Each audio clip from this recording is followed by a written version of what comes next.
ஒரு மகா சன்னிதானம் அவர்களின் பொன்னார் திருவடி கமலங்களை மாமொழிமைகளால் திசை நோக்கி போற்றி பணிந்து வணங்குகிறேன். உடைய அன்பிற்குரிய திருப்பணிச்சம்மல் கோமலையா அவர்களை வணங்கிக் கொள்கிறேன். நிகழ்ச்சியை பாடவல்லார் வினை பற்றிருக்கின்ற அருமையான பணந்தாள் பதிகத்தை விண்ணப்பம் செய்த சிவத்திருமதி பசலை அம்மாள் அவர்களை வணங்கிக் கொள்கிறேன். நிகழ்ச்சியை தொடங்கி வைத்திருக்கிற நம்முடைய மயிலை சைவ சித்தாந்த சபையினுடைய அமைப்பாளர் திருவாளர் செல்வம் அவர்களை வணங்கிக் கொள்கிறேன். நிகழ்ச்சியிலே பங்கு பற்றி இருக்கிற கோமல் ஓம் நமச்சிவாய அறக்கட்டளை, மயிலை சைவ சித்தாந்த சபை, இடைமருதீசன் சாத்திர குழு, அப்பர் அருள்நெறி மன்றம் ஆகிய அமைப்புகளை சார்ந்த அமைப்பாளர்கள், உறுப்பினர்கள் அனைவருடைய திருவடிகளையும் பணிந்து வணங்குகிறேன். இந்த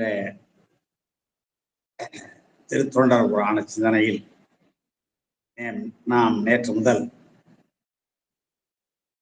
இலைமலிந்த சருக்கத்தினுடைய நிறைவான நாயன்மாராக விளங்குகிற ஆனாய நாயனாரை பற்றி சிந்திக்க தொடங்கிய நிலையில் அவரை பற்றி திருத்தொண்டர் தொகை என்ன சொல்லுகிறது, திருத்தொண்டர் திரு அந்தாதி என்ன குறிப்பிடுகிறது, திருநூலாகிய தெய்வ சேக்கடார் சுவாமிகள் 41 திருப்பாடல்களில் சொல்லியிருக்கின்ற அந்த வரலாற்றில் முதல் 4 பாடல்கள் வரை நேற்றைய வகுப்பிலே நாம் சிந்தித்தோம்.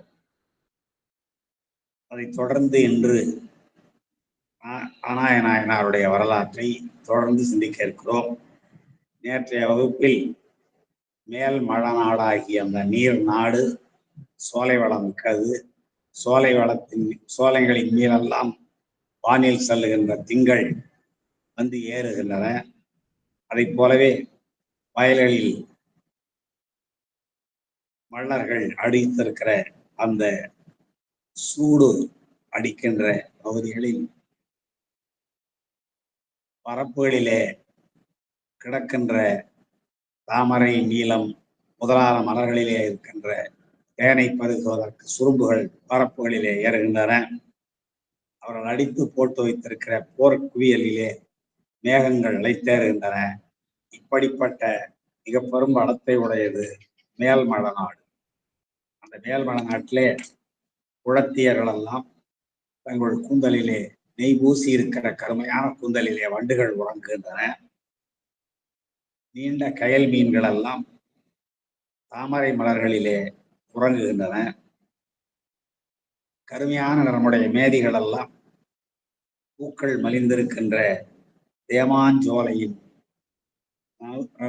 நல்ல தூய்மையான நிழலிலே உறங்குகின்றன என்ற அந்த வளமான செய்தியையும்,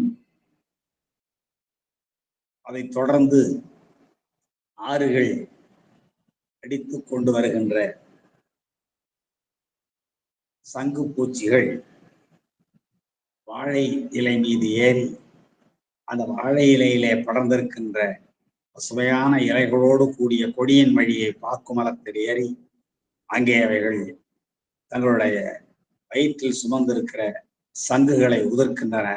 அது கமுகம் மரங்கள் பாளைகளை உதிர்ப்பன போல் இருந்தன என்ற செய்தியை 4வது பாடல் வழியாக பார்த்தோம். 3வது பாடலிலே கரும்பாலைகளிலே காய்ச்சுகின்ற அந்த நிலையில் உழவர்கள் கரும்பை கடினமான மரக்கோவைகள் வழியாக சாறு பிழிகிற பொழுது எழுகின்ற ஓசையானது மேகத்தின் முழக்கத்தை போலவும், அவர்கள் கருப்பஞ்சாலைகளிலே சாறுகளை காய்ச்சுகிற பொழுது எழுகின்ற புகையானது கருநிற மேகம் போலவும் காட்சியளித்தன என்ற 3வது பாடலிலும் 4வது பாடலில் இந்த சங்கு பூச்சிகளுடைய செயலையும் பார்த்தோம். இன்று பார்க்க இருக்கிற 5வது பாடல், இன்றைய பாடப்பகுதி 5வது பாடல். 5வது பாடலிலிருந்து தான் இன்று நாம் சிந்திக்க இருக்கின்ற பகுதி தொடங்குகிறது. அல்லி மலர் பழனத்து அயல். அல்லி மலர் பழனத்து அயல் நாகிழ ஆண் ஈனும் ஒல்லை முழுப்பை உகைப்பின் உழக்கும் குழக்கன்று கொல்லை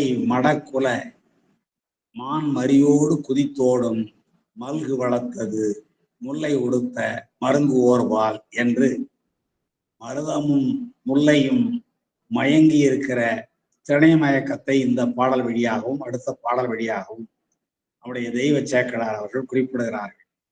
முதல் 4 பாடல்களிலே மருதத்திணையனுடைய சிறப்புகளை மட்டும் சொல்லி வந்தவர் இங்கே மருதமும் முல்லையும் மயங்கி இருக்கின்ற திணை மயக்கம் சொல்லுகிறார். ஏன் இங்கே மருதமும் முல்லையும் மயங்க வேண்டும் என்றால், ஆனாய நாயனார் பசுநிறைகளை மேய்க்கின்ற பொழுது அவற்றுக்கு தேவையான தூணரும் புல்லெல்லாம் ஒன்று வயலும் வயல் சார்ந்த பகுதிகளிலேயும் அல்லது காடும் காடு சார்ந்த பகுதிகளிலேயும் தான் கிடைக்கும். எனவே இந்த 2 திணைகளும் மயங்கி இருக்கிற கலந்திருக்கிற, மயக்கம் என்றால் வேறொன்றும் இல்லை, கலந்திருக்கிற காட்சியினை அருமையாக தெய்வ சேக்கடார் காட்டுகிறார். இவையெல்லாம் வெறும் இலக்கிய உத்திகள் தானா என்றால் இல்லை இல்லை. இவற்றின் வாயிலாக எவ்வளவு இந்த அளவுக்கு சக்தியினுடைய ஆற்றல் அங்கெல்லாம் பறந்துபட காணப்படுகின்றன என்ற செய்தியையும் நம்மை உணர வைக்கின்ற நிலையை பார்க்கிறோம். அல்லி மலர் இந்த பாடலை பொருள் செய்வதற்கு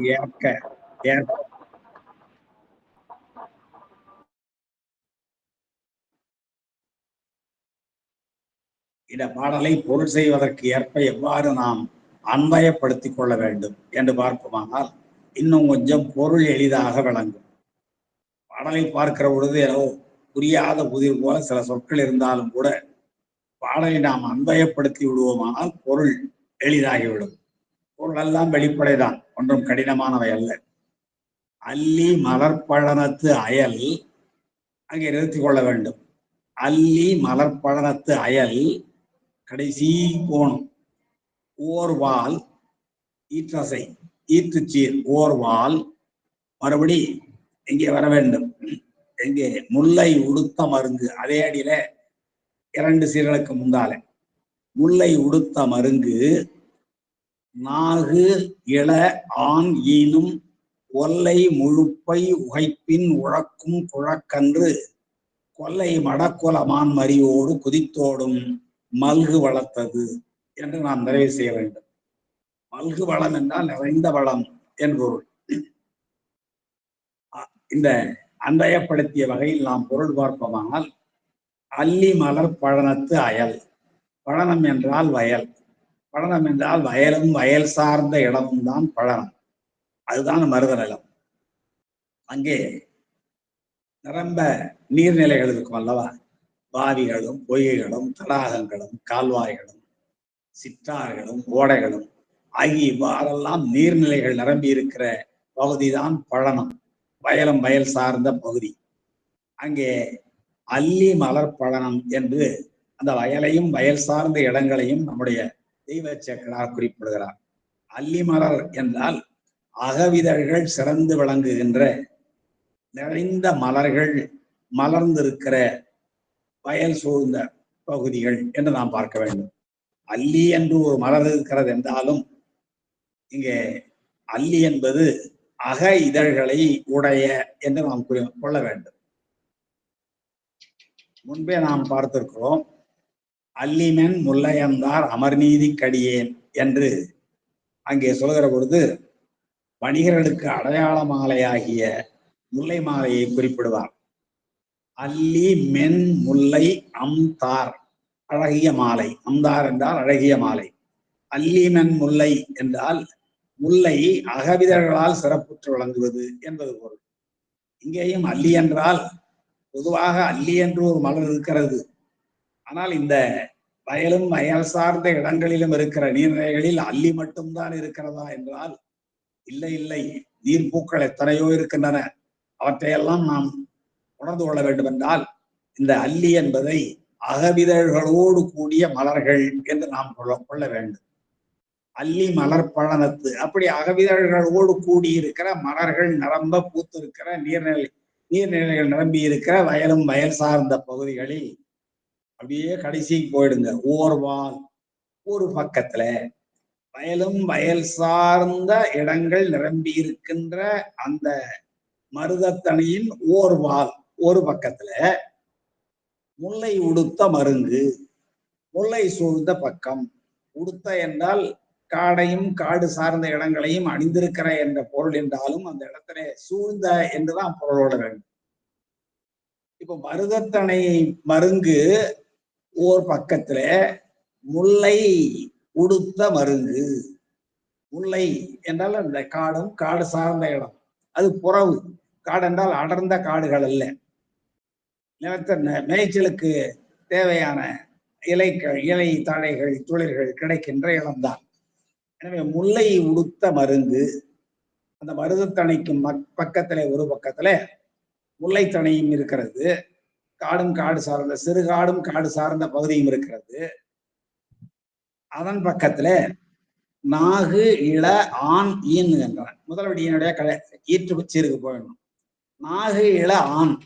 ஆண் என்றால் பசுமாடு, நாகு இள என்றால் ரெண்டுமே இளமை என்பதுதான் பொருள். நாகு என்றாலும் இளமை என்றாலும் பொருள் ஒன்றுதான். அதுதான் ஒரு பொருள் பன்மொழி என்று தமிழ் இலக்கணத்துல சொல்லுவார்கள். தமிழ் இலக்கணத்துல ஒரு பொருள் பன்மொழிக்கு எடுத்துக்காட்டு காட்டுகிற பொழுதே நன்னூல் முதலான இலக்கணங்களில் ஒரு பொருள் பன்மொழிக்கு எடுத்துக்காட்டுகள் காட்டுகிற பொழுதே நாகிழங்கமுகு மீமிசை ஞாயிறு என்ற இந்த இரண்டையும் தான் காட்டுவார்கள். நாகிழங்கமுகு என்றால் நாகு இளம் கமுகு, கமுக மரம் மிக இளமையானது என்பதை காட்டுவதற்கு நாகிழங்கமுகு என்றும், மிக மேலே என்பதற்கு மீமிசை ஞாயிறு. ஞாயிறு என்றால் சூரியன், அது மிசை மேலே இருக்கிறது. எவ்வளவு மேலே இருக்கிறது? மீமிசை ஞாயிறு, மிக மேலே இருக்கிறது. சரிங்க. இப்போ நாகு இள ஆண், மிக இளமையான ஒரு பசுமாடு ஈனுகிறது, கன்றை ஈனுகிறது. எங்கே? முல்லை உடுத்த மருங்கு, முல்லைத்தணை பக்கத்துல. ஏனென்றால் முல்லைத்தணை கருப்பொருள் தான் பசு எல்லாம். இதுல ரெண்டு வகையான கருப்பொருளை பார்க்கிறோம். மலர்கள், அதாவது புற இதழ்கள் அகைதழோடு கூடிய நீரும் பூக்கள், வயல், இதையெல்லாம் மருதத்தணை கருப்பொருள். இந்த பசுக்கள், மான் குட்டிகள், முல்லை, இவையெல்லாம் முல்லைத்தணையினுடைய கருப்பொருள்கள். நேற்று நாம் பார்த்தோம், ஒவ்வொரு திணைக்கும் இந்த 4 திணைகள் உண்டல்லவா, முல்லை, குறிஞ்சி, மருதம், நெய்தல். இந்த 4 நிலத்துக்கும் முதற்பொருள், கருப்பொருள், உரிப்பொருள் என்பதை நாம் அறிந்து கொள்ள வேண்டும். நம்முடைய தெய்வ சேக்கிழாருடைய இந்த பகுதியையும் திருக்குறிப்பு தொண்டர் புராணம் வரும் அல்லவா, அதிலே 4 வளங்களை சொல்லுவதோடு மட்டுமல்லாமல் திணைமயக்கத்தையும் மிக விரிவாக மிக அழகாக சொல்லுவான். திருக்குறிப்பு தொண்டர் நாயனார் புராணம் வருகிற பொழுது தொண்டை நாட்டினுடைய வளங்களை எல்லாம் சொல்லிக்கொண்டே வருகின்ற தெய்வ சேக்கிழார் 4 வளம் சொல்லுவார். முல்லை, குறிஞ்சி, மருதம், நெய்தல் ஆகிய 4 வளமும் தொண்டை நாட்டிலே சிறந்திருக்கிறதை காட்டுவார். அதோடு மட்டுமல்லாமல் திணை மயக்கமாக குறிஞ்சியும் முல்லையும் மருதமும் நெய்தலும் இப்படி 4 நிலங்களும் மயங்கி இருக்கின்ற திணை மயக்கமும் காட்டுவார் தெய்வ சேக்கிழார். எனவே அன்பர்கள் அறிந்து கொள்ள வேண்டிய செய்தி என்ன என்றால், இந்த 4 திணைகளுக்கும் 4 நிலங்களுக்கும் முதற்பொருள், கருப்பொருள், உரிப்பொருள் என்ற 3 வகையாக பிரிப்பார்கள். அதுல முதற்பொருள் என்பது நிலமும் பொழுதும். நிலம் என்பது இப்ப மருதம் என்றால் வயலும் வயல் சார்ந்த இடமும், முல்லை என்றால் காடும் காடு சார்ந்த இடமும், நெய்தல் என்றால் கடலும் கடல் சார்ந்த இடமும், குறிஞ்சி என்றால் மலையும் மலை சார்ந்த இடம். இப்போ கண்ணப்ப நாயனார் புராணத்துல குறிஞ்சி தணையை பற்றி நிறைய படிச்சிருக்கிறோம். முதல்ல தொடக்கத்துல நம்முடைய நாட்டு வளம் சொல்லுகிற பொழுது, சோழ நாட்டினுடைய வளத்தை சொல்லுகிற பொழுது, வயலும் வயல் சார்ந்த இடங்களினுடைய சிறப்புகளை எல்லாம் நம்முடைய தெய்வ சேக்கிழார் அங்கே மிகச் சிறப்பாக பாடி காட்டியிருப்பார். இங்கே முல்லையும் மருதமும் மயங்குகிறது. நாகு இள ஆண் ஈனும், மிக இளமையான ஒரு பசுமாடு கன்றை ஈனுகிறது. அந்த ஈன்ற கன்றும் அந்த முல்லைத்திணைக்கே உரிய கருப்பொருளாகிய மான் குட்டிகளும் குதித்து விளையாடுகின்ற வளமுடையது இந்த திருத்தலம், இந்த நாடு. அப்பொழுதுதான் என்ற கன்று, இளங்கன்று பயமறியாது என்பார்கள். கன்றெல்லாம் பிறந்த உடனே, பசுங்கன்று பிறந்த உடனே துள்ளி குதித்து ஓடுவதை நாம் பார்த்திருக்கிறோம். அவ்வாறு துள்ளி குதித்து ஓடுகிற கன்றுகள், பசுங்கன்றுகள் எவற்றோடு சேர்ந்து துள்ளி குதித்து ஓடுகின்றனவா? மான் மரியோடு. மரின்னா குட்டி, மான் மரி, மான் குட்டி, மான் குட்டிகளோடு சேர்ந்து விளையாடுகின்றன, குதித்து ஓடுகின்றன. அப்படிப்பட்ட நிறைந்த வளமுடையது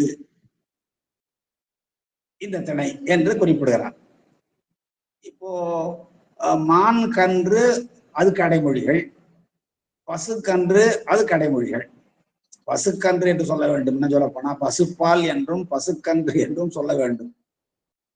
அதெல்லாம் இலக்கணத்தில் இருக்கிறது. பசுங்கன்று என்று சொன்னாலும் பசும்பால் என்று சொன்னாலும் அதுக்கு பொருள் வேறு. நமக்கு பசு பொழிகின்ற பால் இருக்கிறது அல்லவா, அந்த பசுவின் பாலை பசுப்பால் என்று சொல்ல வேண்டுமே தவிர பசும்பால் என்று சொல்லக்கூடாது. சரி, அது வேறொரு வகுப்பில் நாம் பார்த்துக் கொள்வோம்.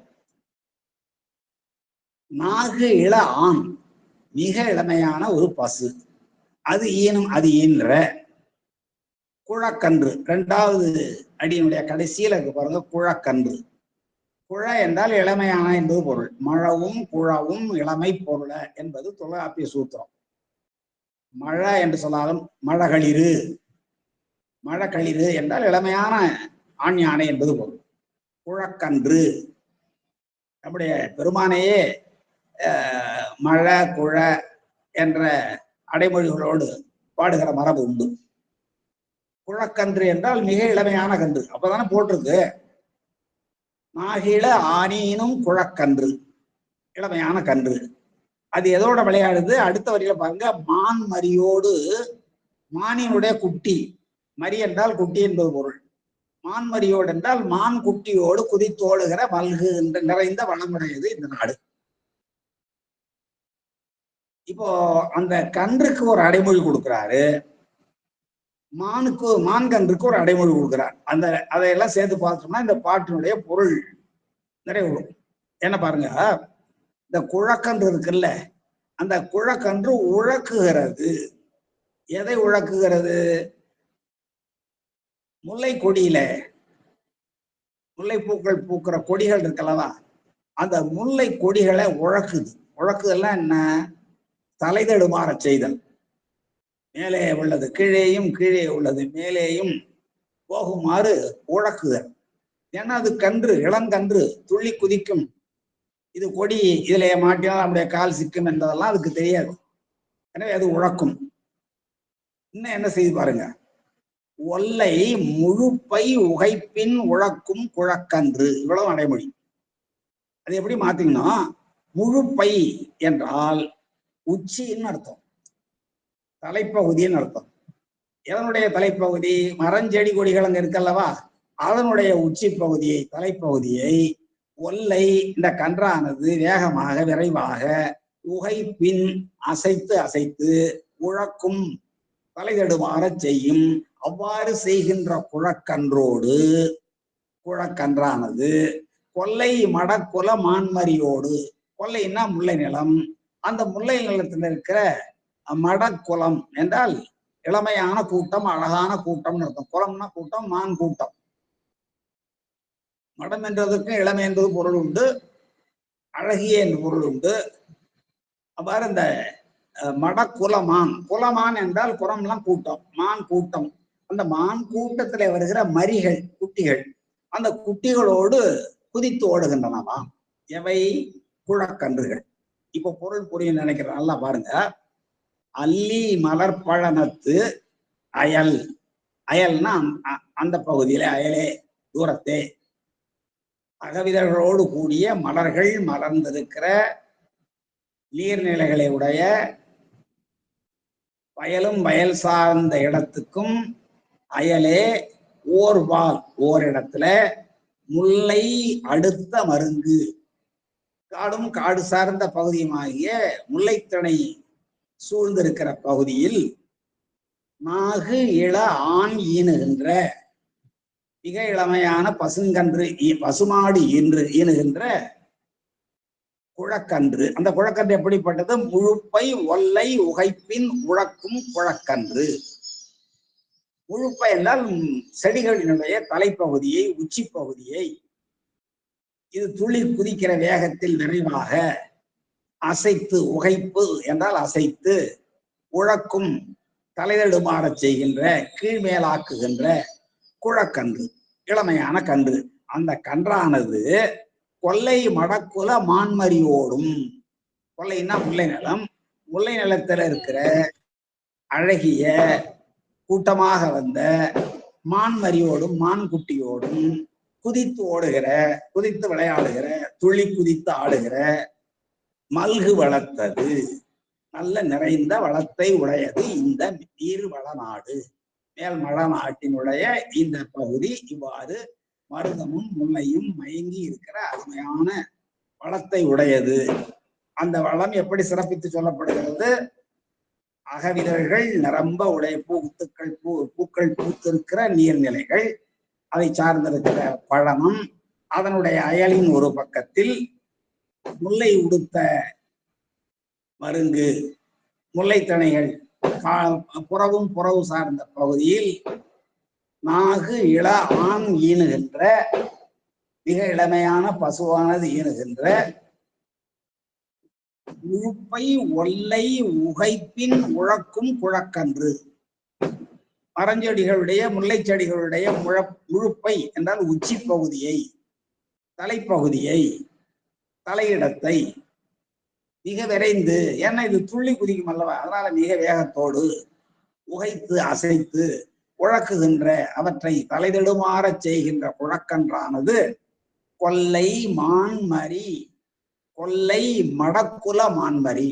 கொல்லைன்னா முல்லை நிலம், மடக்குலம் என்றால் இளமையான அல்லது அழகான கூட்டமாக வந்த மான்மரி, மான் குட்டிகளோடு குதித்து ஓடுகின்ற மல்கிய வளமுடையது. மல்குதல் என்றால் நிரம்பிய வளத்தை உடையது இந்த நாடு என்று இரண்டு திணைகளும் மயங்கி இருக்கிற முல்லையும் மருதமும் கூடியிருக்கிற பகுதியை நம்முடைய தெய்வ சேக்கிழார் அழகாக காட்டுகிறார். இந்த கொல்லை மான்மரி, கொல்லை மடக்குல மான்மரி என்ற இந்த தொடரை அன்பர்கள் பலர் அறிந்திருக்க கூடும். அவருடைய ஞானசம்பந்த பெருமான் மூவரை வழிபாடு செய்துவிட்டு மயிலாடுதுறைக்கு வருகிறார். மூவர் வழிபாடு செய்துவிட்டு இங்கே மயிலாடுதுறைக்கு வருகிறார். அப்போ மயிலாடுதுறைக்கு வருகிற பொழுது இந்த மயிலாடுதுறையும் நிறைய சோலை வளம் நிறைந்த மயிலாடுதுறை. இங்கே செல்வ வேதியர்கள் எல்லாம் சென்று சிவ தொண்டர்களோடு சேர்ந்து, செல்வ வேதியர்களும் சிவ தொண்டர்களும் சேர்ந்து ஞானசம்பந்த பெருமானை அழைத்து வருகிறார்கள். அவ்வாறு வருகிறவர் நம்முடைய மயிலாடுதுறையில இருக்கிற மாயூரநாத பெருமானுடைய திருக்கோயிலுக்குள் நுழைகிறார். நுழைந்து பெருமானை வழிபாடு செய்கிறார். அப்பொழுது மாயூரநாத பெருமானை வழிபாடு செய்தார் என்ற செய்தியை குறிப்பிடுகிற பொழுது நம்முடைய தெய்வ சேக்கிழார் எப்படி குறிப்பிடுகிறார் என்றால், கொல்லை மான்மரி கையறை என்று குறிப்பிடுகிறார். கொல்லை மான்மரி கையர். பெருமானுடைய கையிலும் ஒரு மான் இருக்கிறது அல்லவா, மான் குட்டி. தாரகாவனத்து முனிவர்கள் அபிசார யாகத்திலிருந்து பெருமானை அழிப்பதற்காக ஏறிய பல பொருள்களில் ஒன்று மான் கன்று. அது மிக கொடிய வேகத்தோடு வந்தது. அது வருகிற வேகத்தில் பல பெரிய மலைகளும் மரங்களும் அவற்றின் பின்னாலே பெயர்ந்து வருகிற அளவுக்கு மிக வேகமாக வந்த அந்த மான் கன்றினை நம்முடைய பெருமான் தன்னுடைய 2 விரல்களாலே பிடித்து கொண்டார். அதான் கொல்லை மான் மரி கையர் என்று நம்முடைய பெருமானுக்கு பெயர். மான்மரி என்றால் மான்குட்டி. அந்த மான்குட்டியை தன்னுடைய கையிலே வைத்திருக்கிறார். கொல்லை என்பது முல்லை நிலம். அந்த கொல்லை மான்மரி கையரை கோயில் புக்கு இறைஞ்சினாராம் ஞானசம்பந்த பெருமான். ரொம்ப அருமையான பாடல்கள். மயிலாடுதுறைக்கு வந்த ஞானசம்பந்த பெருமான் அவர் எப்படி ஒரே ஒரு 2 பாடல்ல தான் சொல்றாரு. மயிலாடுதுறையில் வந்து வழிபாடு செய்ததை 2 பாடல்களில் சொல்கிறார். அது நான் ஒரு பாடல் தான் இங்கே சொல்லுகிறேன். மல்கு தண்டலை மயிலாடுதுறையினை. இவருங்க இந்த மல்கு வளர்த்ததுன்னு இங்க வருது. மல்கு தண்டலை, தண்டலைன்னா சோலை, நிறைந்த சோலைகள் சூழ்ந்திருக்கிற மயிலாடுதுறையினில் மருவும் அந்த ஊரிலே வாழ்கின்ற செல்வ வேதியர், நிறைய வேதியர்கள் வாழ்ந்தார்கள் இந்த ஊர்ல, அருட்செல்வம் பெற்ற வேதியர்கள்.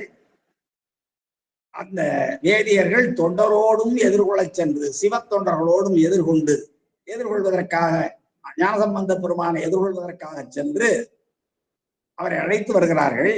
திருக்கோயிலுக்குள் போகிறார். அங்கேதான் கொல்லை மான்மரி கையறை கோயில் புக்கு இறைஞ்சினார். கோயிலுக்குள்ளே புகுந்து கொல்லை மான்மரி கையராக விளங்குகிற மாயூரநாத பெருமானை வழிபாடு செய்கிறார். வழிபாடு செய்த உடனே ஞானசம்பந்த பெருமான் பெற்ற உணர்வு என்ன என்பதை தெய்வ சேக்கடார் ஈற்றடியிலே காட்டுகிறார். எல்லை இல்லதோர் இன்பம் முன் பெருகிட எழுந்தார். பணிந்து எழுகிறார் நம்முடைய ஞானசம்பந்த பெருமான். அப்போ அவர் அடைந்த உணர்வு எவ்வாறு இருந்தது என்றால், எல்லை இல்லதோர் இன்பம், எல்லை காட்ட முடியாத, அளவிட முடியாத மிக பேரின்பம் எய்தினாராம்.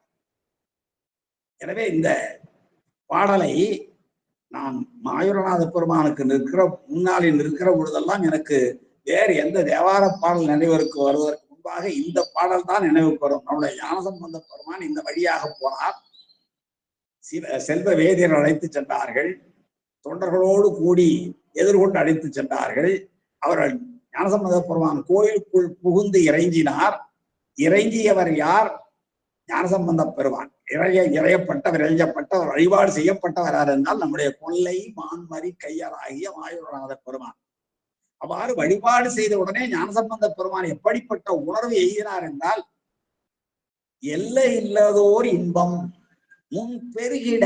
அந்த இன்பம் பெருகுதான். நம்ம நன்றாக பார்க்க வேண்டும். இந்த சிற்றின்பங்கள் எல்லாம் நேரமாக குறையும். நம்முடைய வாய்ச்சுவை எடுத்துக்குமே, இனிப்பு சுவையை சாப்பிடுகிறோம். முதலில் சாப்பிடுகிற பொழுது இனிப்பாக இருக்கும். அதை மறுபடியும் தொடர்ந்து சாப்பிடுகிற பொழுது வெறுப்பு உண்டாகிவிடும், திகட்டி போகும் சொல்றோம். ஆனால் இங்கே ஞானசம்பந்த பெருமான் கொல்லை மான்மரி கையறை கோயில் புக்கு இறைஞ்சிய பொழுது எல்லை இல்லதோர் இன்பம் பெருகிற்று. எப்படி பாருங்க, அதான் சிற்றின்பத்துக்கும் பேரின்பத்துக்குள்ள வேறுபாடு. பெருகிட எழுந்தார் என்று நம்முடைய தெய்வ சேக்கடார் அவர்கள் மிக அருமையாக பாடி காட்டுவார். நான் இதரை இந்த பாடப்பகுதிக்கு அப்பாற்பட்டது என்றாலும் கூட இதை சொல்ல வேண்டிய காரணம் என்ன என்றால், இந்த கொல்லை மான்மரி நம்முடைய பெருமான் கையிலே எத்தனையோ கருவி உடைத்திருக்கிறார். அதிலே ஒன்றுதான் முல்லை நிலத்திலிருந்து முல்லை நில கருப்பொருளாக விளங்குகிற மான்குட்டியை கையில் ஏந்தி இருக்கிறார். அது அபிசார வேள்வியிலே பாதுகாவன முனிவர்கள் ஏறிய மான் என்பதெல்லாம் நமக்கு தெரிந்த செய்திகள். அதான் இங்கேயும் அல்லி, இந்த பாடலுடைய ஒரு முறை படித்து விடுகிறேன், நன்றாக உங்களுக்கு எல்லாம் பொருள் புரிந்திருக்கும். அல்லி மலர் பழனத்து அயல் ஓர்வால் முல்லை உடுத்த மருங்கு நாகில ஆண் ஈனும் ஒல்லை முழுப்பை உகைப்பின் உழக்கும் குழக்கன்று.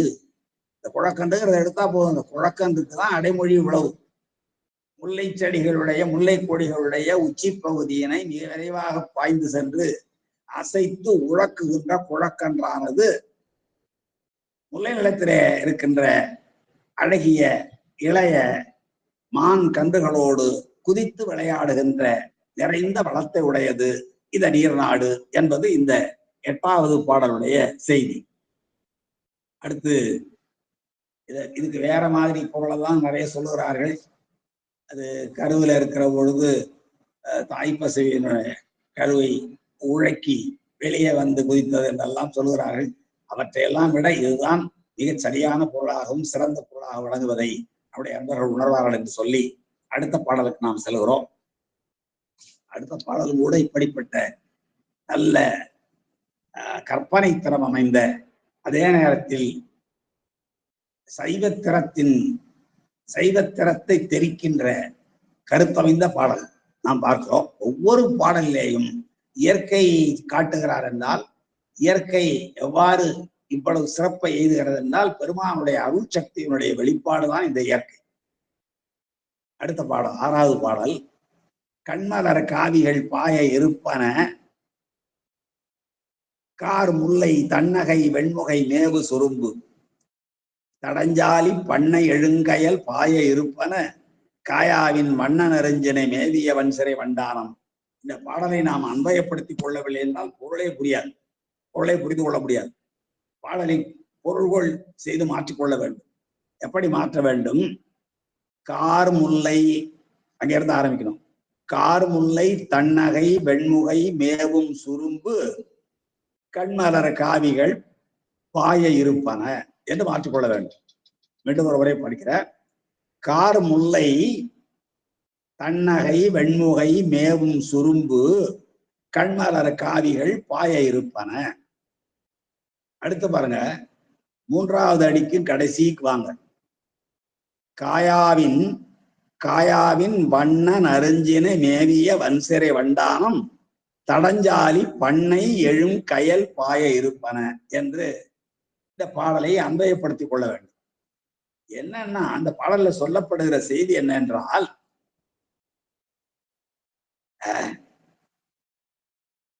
முல்லை மலர்களில் தேன் உறிஞ்சிக் கொண்டிருக்கிற வண்டுகள் அந்த முல்லை மலரை விட்டுவிட்டு நீர்நிலையில இருக்கிற நீரோற்பல மலர்கள், குவளை மலர்கள், அந்த மலர்களை நோக்கி தாவுகின்றன. மனிதனுடைய இயல்புதான் அதுவும். முல்லை மலர்களிலே தேன் உறிஞ்சிக் கொண்டிருந்த வண்டுகள் நீர்ப்பூக்களாக விளங்குகிற நீலோற்ப மலர்கள், குவளை மலர்கள், காவி மலர்கள் எல்லாரும் பொருள் ஒன்றுதான். அந்த மலர்களை நோக்கி தாவுகின்றன. இது ஒரு செய்தி. அடுத்து, நல்ல வலிமையான சிறகினை உடைய நாரைகள், வலிமையான சிறகினை உடைய நாரைகள் காயாமரத்தின் மேல் உட்கார்ந்திருக்கின்றன. காயாமரம், காயாம்பூ என்று கூட நாம் கேள்விப்பட்டிருப்போம். அது முல்லைத்திணைக்குரிய கருப்பொருள். கருநீல நிறமுடைய சிறிய கொத்து கொத்தாக பூக்களை பூக்கின்ற ஒரு மரம் காயாமரம். அந்த காயாமரத்தினுடைய கிளையிலே அமர்ந்திருக்கின்றன வலிமையான சிறகுகளை உடைய நாரைகள். இந்த நாரைகள் என்ன செய்கின்றனவாம், பக்கத்துல இருக்கிற வயல்களில் மறுபடியும் இங்கேயும் முல்லையும் மருதமும் மயங்கி காட்டப்படுகிறது. பெரிய நெல் விளைந்திருக்கிற வயல்களிலே பாய்கின்ற நல்ல செழுமையான கயல் மீன்களை நோக்கி பாய்கின்றன. ஒன்றும் இல்லைங்க, முல்லையில் தேன் உறிந்து கொண்டிருந்த வண்டுகள் காவி மலரை நோக்கி தாவின. அதே போல மரக்கிளையிலே அமர்ந்திருக்கிற நாரைகள் பக்கத்துல இருக்கிற வயலில் இருக்கிற தண்ணீரிலே நீந்தி கொண்டிருக்கிற நல்ல செழுமையான கயல் மீன்களை பிடிப்பதற்கு தாவுகின்றன. இதுதான் செய்தி.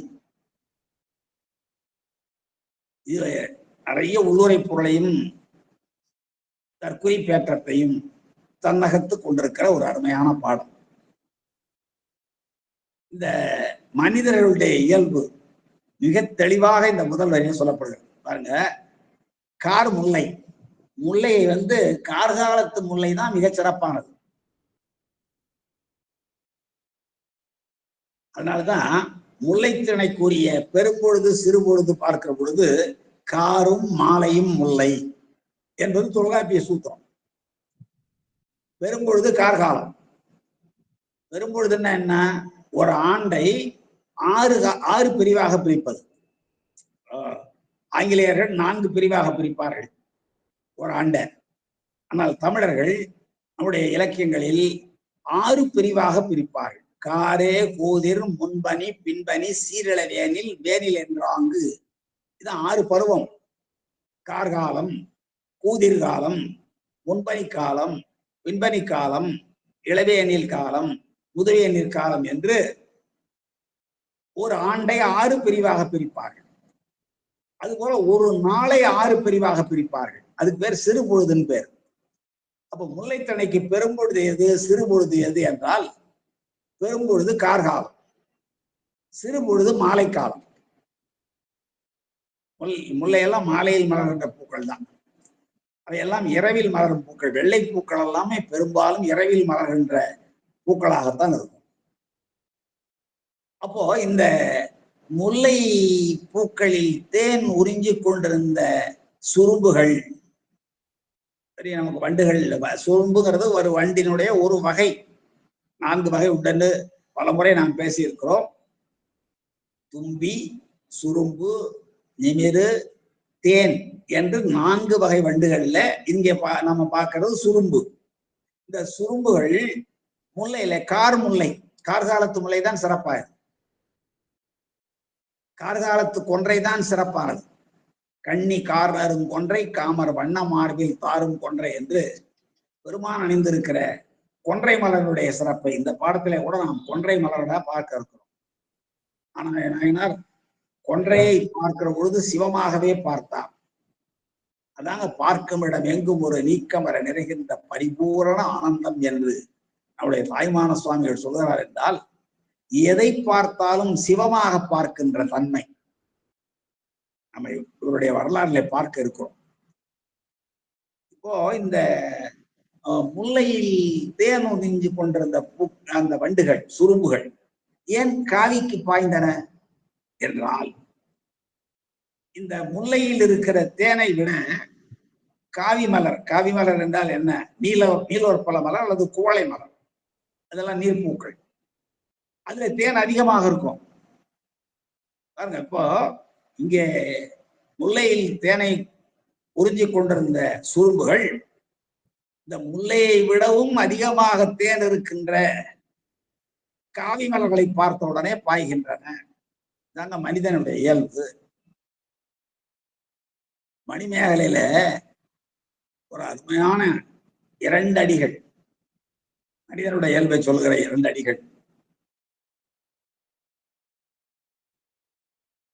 நருந்தாது உண்டு, நருந்தாது உண்டு நயன் இல் காலை வரும்பு துறக்கும் வண்டு போல்குவர் என்று ஆண்கள் பெண்களை எவ்வாறு நடத்தினார்கள் ஒரு காலத்துல என்றால், நருந்தாது உண்டு, நல்ல தேன் கிடைக்கிற பொழுதெல்லாம் அந்த மலர்களில் இருக்கிற தேனை உண்டு, நயனில் காலை, அந்த பூக்களில் தேன் இல்லாத பொழுது அது வரும்பூவாகிவிடும். நரும்பூவாக இருந்தது வரும்பூவாக ஆகிவிடும், தேனற்ற வரும் தன்மையை அடைந்துவிடும். அந்த வரும்பூ துறக்கும், அதை விட்டு மறுபடியும் எங்கே நல்ல தேன் கிடைக்குதோ அதை நோக்கி செல்லுகின்ற வண்டு போல்குவர் மாந்தர்கள் என்று மணிமேகலையில ஒரு இடம் வரும். அப்படி கோவலன் அப்படியெல்லாம் செயல்பட்டான் என்ற செய்தி கூட சிலப்பதிகாரத்தில் நாம் பார்க்கலாம். நருந்தாது உண்டு, தாதுன்னா அங்கே தேன், நருந்தாது உண்டு நயனில் காலை, அங்கே தாது இல்லாத பொழுது, தேன் இல்லாத பொழுது, பூக்களில் தேன் இல்லாத பொழுது அது வரும்பூ ஆகிவிடும். நரும்பு வரும்பூ ஆகிவிடும். அந்த வரும்பூவை விட்டு வேறு நரும்புவை தேடி வண்டுகள் செல்வது போல பெண்களுடைய இளமையை அனுபவிக்கிற ஆண்கள் அந்த இளமையை கொண்டுகிற பொழுது இளமை உடையவர்களை நாடி செல்லுகின்ற இயல்பை அந்த மணிமேகலை என்ற நூலில் சொல்லப்பட்டது. அதுபோல இங்கேயும் இந்த வண்டுகள் முல்லை, அதாவது கார் முல்லை, நல்ல அருமையான முல்லைகள், கார்காலத்து முல்லை தான் சிறப்புடையது. அந்த கார்காலத்து முல்லையினுடைய தன் நகை வெண்முகை, வெண்மையான முட்டுக்கள், வெண்முகை என்ற முகைன முட்டு, வெண்மையான முட்டுக்கள், அது அலற இருக்கின்ற பருவம் பார்த்து அந்த பூக்களில் இருக்கிற தேனை உறிஞ்சும் வண்டுகள் எப்போதும் பாத்தீங்கன்னா இந்த மூசு வண்டரை என்று சொல்றாருல, மொய்த்து கொண்டே இருக்கும் மலர்களை, மொட்டுகளாக இருக்கிற பொழுது மொய்த்து கொண்டே இருக்கும். அதற்கு பிறகு அது மலர்கிற நேரத்தில் அந்த தேனை பருகிவிடும். அதனாலதான் மொட்டாரா மலர் பறித்துன்னு சொல்லுவாங்க. ஏனென்றால் அந்த பூக்கள், பெருமானுக்கு நாம் அணிவிக்கின்ற பூக்கள் எச்சில் பூக்களாக ஆகக்கூடாது. அது கூட இந்த உண்பதன் முன் மலர் பறித்துட்டு உண்ணாராயில் என்பதற்கு கூட இப்படியும் ஒரு பொருள் சொல்வார்கள். வெளிப்படை பொருள் என்ன, நீ சாப்பிட்றதுக்கு முன்னாடி சாமிக்கு 2 பூவை போட்டு சாப்பிட்டியாங்கிறது தான் பொருள். உண்பதன் முன் மலர் பறித்துட்டுள்ளாராயின்னா வண்டுகள் சென்று பூக்களில் இருக்கிற தேனை உண்பதற்கு முன்பாகவே அந்த பூக்களை பறித்து வந்து பெருமானுக்கு இட வேண்டும் என்று அதற்கு இன்னொரு பொருளும் சொல்லுவார்கள்.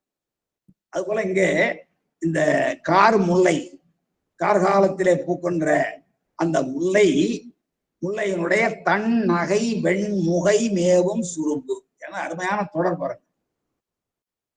குளிர்ந்த சிரிப்பு போன்ற, ஏன்னா பற்களை போன்றது அந்த முல்லை அரும்புகளை பற்களுக்கு உவமையாக சொல்லுவார்கள்.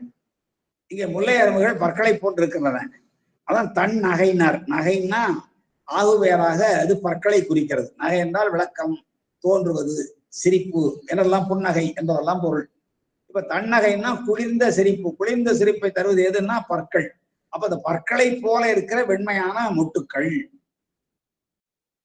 மறுபடியும் பாருங்க, கார் முல்லை தன்னகை வெண்முகை. கார்காலத்து வர இருக்கிற முல்லையினுடைய வெண்மையான பற்களை போன்ற, தன் நகைன்னா குளிர்ந்த பற்கள், அந்த பற்களை போன்ற வெண்முகை வெண்மையான மொட்டுக்கள், அந்த வெண்மையான மொட்டுக்களில் மேவுகின்ற தேன் உண்பதற்காக பொருந்தி இருக்கிற சுரும்பு என்னும் இனத்தை சார்ந்த வண்டுகள் கண்மலர் காவிகள் பாய இருப்பன. கண்போல் மலர்கின்ற, அதான் குவளை மலரையும் நீலோற்பல மலரையும் கண்ணுக்கு உவமையாக சொல்லுவார்கள். அதான் காவி மலர், எல்லாம் ஒண்ணுதான் பொருள் உண்டு. கண்மலர் காவிகள், கண் போன்று மலர்கின்ற, காவிகள் என்றால் நீலோற்பல மலர்கள், குவளை மலர்கள், அதன் மீது பாயை இருக்கின்றன. ஏனென்றால் அது இதை விட அங்க தேன் நிறைய கிடைக்கிறது தான். இன்னும் கண்மலர் காவிகள் என்பதற்கு கள்ளோடு மலர்கின்ற காவிகள், கல்லுனா தேன். நேற்று கூட சொன்ன கள்ளிருக்கும் மலர் கூந்தல் ஜானகியை என்று.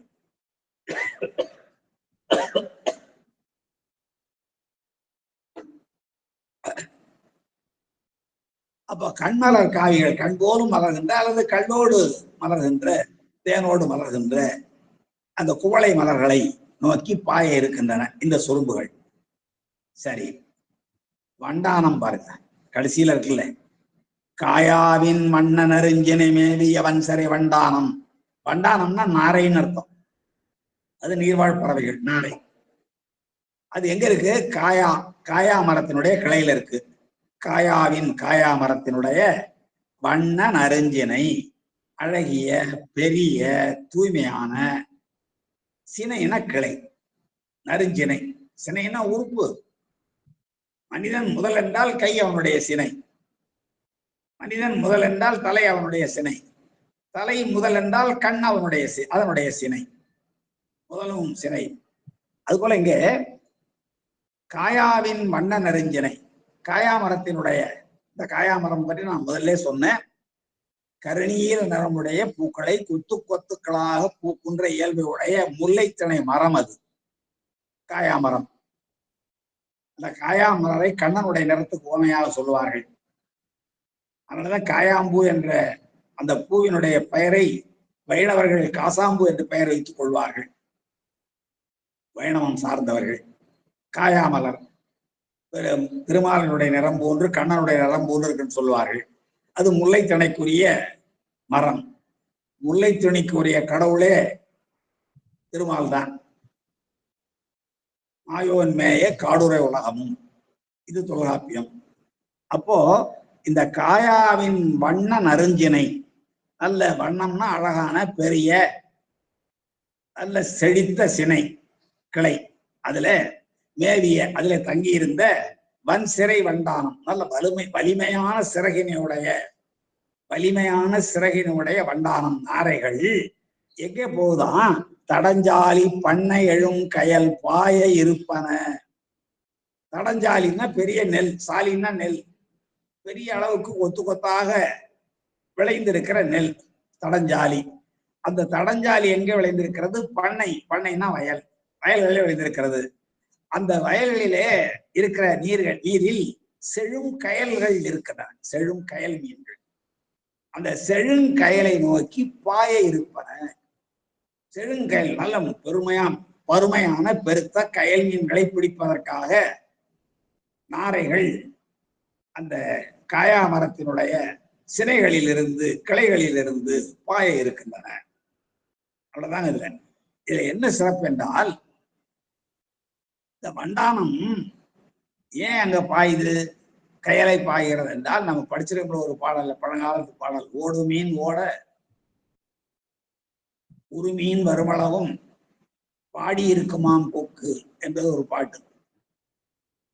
ஓடு மீன் ஓட ஒரு மீன் வருமளவும் வாடி இருக்குமாம் கொக்கு. கொக்கு வாடி இருக்கிறதை கண்டு சின்ன சின்ன மீன்கள் எல்லாம் ஓட, அதை பார்த்து கொண்டிருக்கிற பெரிய மீன்கள், சரி சரி கொக்கு தம்பில்லாமல் உட்கார்ந்திருக்கிறது, சின்ன மீன்களை எல்லாம் பிடிக்கவில்லை, எனவே நாமும் போவோம் என்று அந்த பெரிய மீன் வருகிற போது பிடித்துக் கொள்ளும். அதான் ஓடு மீன் ஓட ஒரு மீன் வருமளவும் வாடி இருக்குமாம் கொக்கு. அதுபோல இங்கேயும் செழுமையான கயல் மீன்கள் வருகின்றவரை அந்த வண்டானங்கள், வலிய சிறையினை உடைய வண்டானங்கள் மரத்தின் மேலே, காயா மரத்தின் மேலே, காயாவினுடைய வண்ணன் அருஞ்சனை மேவிய பொருந்தி இருக்கிற வன்சிறை வண்டானம் என்று இந்த பாடலை சொல்கிறார். மேலே பாடல்ல இந்த சுரும்பு, அதுக்கு நிறைய தற்குறிப்பேற்றமான பல செய்திகள் இருக்கின்றன. சுரும்பு கண்மலர் காவிகள் பாய இருப்பன. ஏன் பாய இருப்பன என்றால்,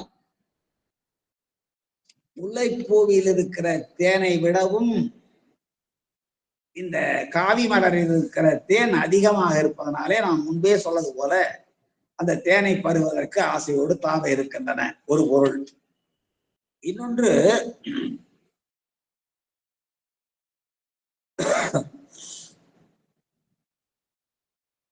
இந்த முல்லைப்பூக்கள் பற்களை போன்று இருக்கிறன.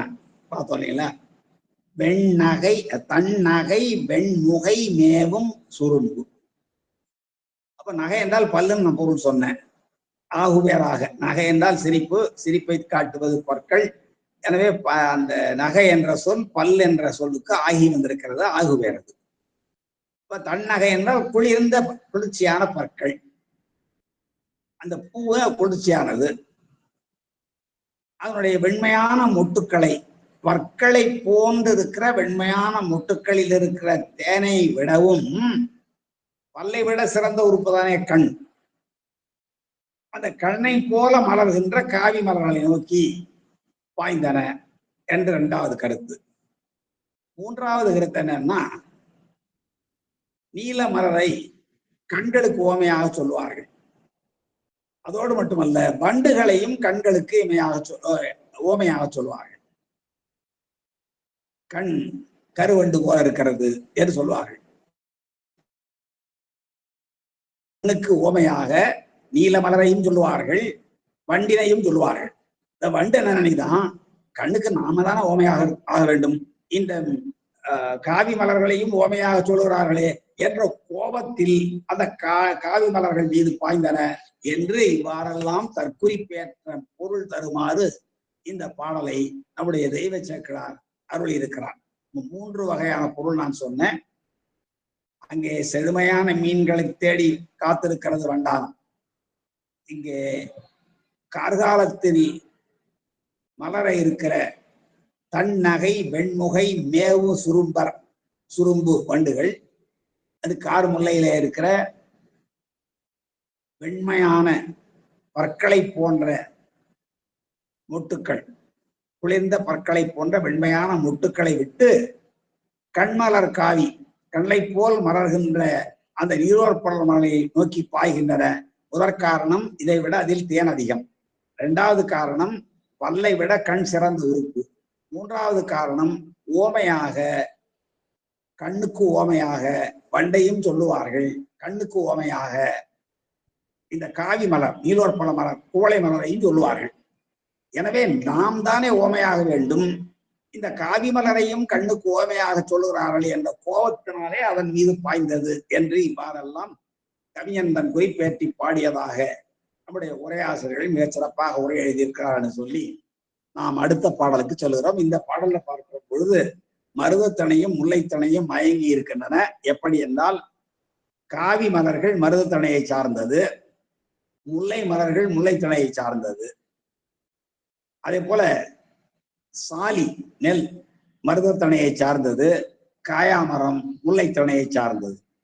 வண்டானம் முதலான நீர்வாழ் பறவைகள் மருதத்திணையை சார்ந்தது. மீனும் மருதத்திணையை சார்ந்தது. எனவே இப்படி திணைகள் எல்லாம் அந்த மருதத்திணையை சார்ந்திருக்க வேண்டிய அந்த பறவை வன்சிறை வண்டானம் எங்கே உட்கார்ந்து இருக்கிறது? காயாமரத்தில் உட்கார்ந்து இருக்கிறது. முல்லைத்திணை கருப்பொருளை உட்கார்ந்து இருக்கிறது. எனவே 2 திணையும் அண்மையில் இருக்கிறது. இது நம்முடைய வரலாற்றுக்கு மிக இன்றியமையாதது. காரணம் என்ன என்றால், நல்ல நீர்நிலைகளும் வேண்டும், மேய்ச்சலுக்கு நிலமும் வேண்டும், புல்வெளிகளும் வேண்டும், அந்த பசுக்கள் நீர் அருந்துவதற்கு தூய்மையான நீரும் வேண்டும். இவையெல்லாம் பக்கத்தில் இருப்பதை காட்டிக்கொண்டே வருகிற தெய்வ சேக்கிழார் அடுத்த பாடல்களிலே அநாய நாயனார் எவ்வாறு பசுமைக்க இருக்கிறார் என்பதை சொல்ல இருக்கிறார் என்று சொல்லி நாம் அடுத்த பாடலுக்கு செல்கிறோம். அடுத்த பாடலிலும் கூட இந்த திணை மயக்கம் சொல்லப்படுகிறது. பொங்கரில் வண்டு புறம்பலை சோலைகள் மேலோடும் வெங்கதிர் தங்க விளங்கிய மேல்மட நன்னாடாம் அங்கு அது மண்ணின் அருங்கலமாக. மேல்மட நாடு என்பது இந்த உலகத்திற்கே ஒரு அணிகலனாக விளங்குகிறது. எப்படி சொல்றாரு பாருங்க. மேல்மட நாடு பற்றி நம்ம படிக்கிறோம். அந்த மேல்மட நாட்டுல தான் திருமங்கலம் இருக்கிறதுன்னு நாம் பார்த்திருக்கிறோம் முதல் பாட்டிலேயே. அந்த மேல்மட நாடு இந்த உலகத்திற்கே ஒரு அணிகலமாக திகழ்கிறது. அந்த அணிகலத்துக்கு மங்களம் சேர்ப்பது போல இந்த திருமங்கலம் என்னும் திருத்தலம் இருக்கிறது என்று சொல்கிறான். மங்களம்னா நன்மை என்பது பொருள். மங்களம் என்பது மனைமாட்சி, மற்றதன் நன்கலம் நன்மக்கள் பேர் என்பார். மனைமாட்சி என்பதுதான் மங்களம், நன்மை தருவது. அதுக்கு மேலும் ஒரு அணிகரணமாக விளங்குவது எது என்றால் பிள்ளைகளை பெறுதல், நன்மக்களை பெறுதல். அதுபோல இங்கேயும் உலகத்திற்கு அணியாக விளங்குவது, அருங்கலமாக விளங்குவது மேல்மட நாடு. அந்த மேல்மட நாட்டிற்கும் நன்மையை தருவதாக, மேலும் சிறப்பை தருவதாக விளங்குவது திருமங்கலம் என்னும் திருத்தலம் என்று இந்த பாடல் சொல்கிறது. அதற்கு முன்னாலே 2 அடிகள்ல கொஞ்சம் அந்த சோலை வளத்தை சொல்கிறார். முன்னாடியும் முதல் பாட்டிலே சோலை வளத்தை சொன்னார். அங்கே சொல்கிற பொழுது என்ன சொன்னார்? அந்த சோலைகளின் மீது வான்வழியே செல்லுகின்ற திங்கள் ஏறின என்று சொன்னார். இப்போ இந்த பாடலை சொல்கிற பொழுது அடர்த்தியான சோலைகள், இந்த அடர்த்தியான சோலைகள் வழியே சூரியன் போகிற பொழுது சூரியன் கதிர்கள் கூட உள்ளே வர முடியவில்லை, அவ்வளவு அடர்த்தியாக இருக்கிறது என்று மிக அழகாக சொல்கிறார் இந்த பாடல்ல. வெயில் நுழைவரியா பொழில் என்றெல்லாம் வரும் நம்முடைய இலக்கியங்கள்ல. சூரியனுடைய கதிர்கள் உள்ளே நுழைய முடியாத அளவுக்கு அடர்த்தியான தழைகளோடு கூடியிருக்கிற மரங்களை உடைய சோலைகள் என்பது பல இலக்கியங்களிலே காட்டப்படுகிற செய்தி. அதுபோல இங்கேயும் பாருங்க, திருமுருகாற்றுப்படை வரும், நான் சொல்றேன் பின்னாடி. பொங்கரில் வண்டு புறம்பலை சோலைகள் மேலோடும் வெங்கதிர் தங்க விளங்கிய மேல்மட நன்னாடாம். முதல்ல நாட்டை சொல்றாரு, மேல்மட நன்னாடு. அந்த மேல்மட நன்னாடு எங்க இருக்குது? அந்த மேல்மட நாட்டினுடைய சிறப்பை சொல்றாரு. அந்த சோலை இருக்கிறது அங்கே பொங்கர்னா என்ன? பொங்கர்னா சோலைன்னு ஒரு பொருள் உண்டு, பொங்கர்னா மரக்கிளைன்னு ஒரு பொருள் உண்டு, பொங்கர் என்றால் மலை என்றே பொருள் உண்டு, பொங்கர் என்றால் வாடிய பூ என்ற பொருள் உண்டு, பொங்கர் என்றால் இலவ மரம். இப்படி பல பொருள்களை உடைய ஒரு சொல் தான் பொங்கர். பொங்கர் என்பதற்கு சோலை என்ற பொருள் உண்டு என்பதை நாம் பின்னாடி பார்க்கலாம். இந்த இடத்துல மரக்கிளை என்ற பொருள். பொங்கரில் மரக்கிளைகளின் புறம்பு வண்டு அலை சோலைகள். மரக்கிளைகளிலே அதனுடைய புறத்தே, மரக்கிளைகளின் புறத்தே வண்டுகள் அலைகின்ற, வண்டுகள் மோதிக்கொண்டே அலைந்து கொண்டே இருக்குதான். எதுக்காக? மரக்கிளைகளிலே இருக்கிற பூக்களில் இருக்கிற தேனை உண்பதற்காக வண்டுகள் அலைந்து கொண்டே இருக்கும் அல்லவா? அப்படிப்பட்ட சோலைகள் புறம்பு அலை சோலைகள், வண்டுகள் புறத்தே அலைகின்ற சோலைகள். மரக்கிளைகளின் மேலே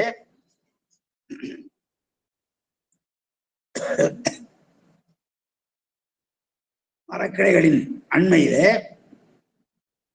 அதனுடைய புறத்தே, மரக்கிளைகளின் புறத்தே வண்டுகள் அலைகின்ற, வண்டுகள் அசைகின்ற, ரீங்காரமிட்டு திரிகின்ற சோலைகள்.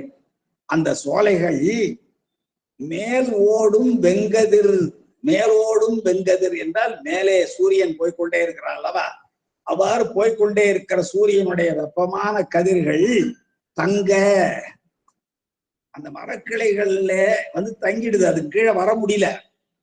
சோலைகளினுடைய மேற்பகுதியிலேயே மரக்கிளைகள், அந்த மரக்கிளைகளின் மேலே இருக்கிற தழைகள், தழைகளுக்கு உள்ளே வர முடியாமல் சூரியனுடைய கதிர்கள் மேலேயே தங்கி விடுகிறது. என்ன அர்த்தம்? அவ்வளவு அடர்த்தியாக இலைகள், தழைகள் இருக்கின்றன. புங்கரில் வண்டு, புங்கரில் புறம்பு வண்டு அலை சோலைகள். அந்த சோலைகளை என்ன செய்தான்?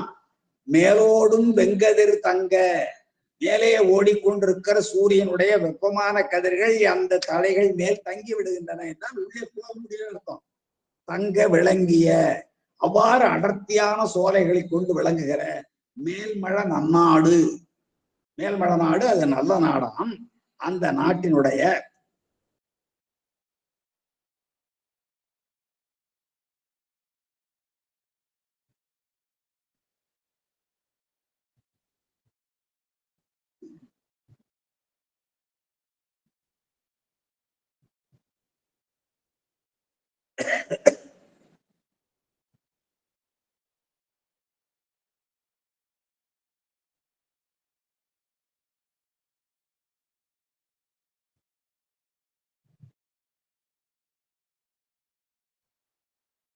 ஐயோ, நான் பேசுற ஒலி சரியா வரலையா?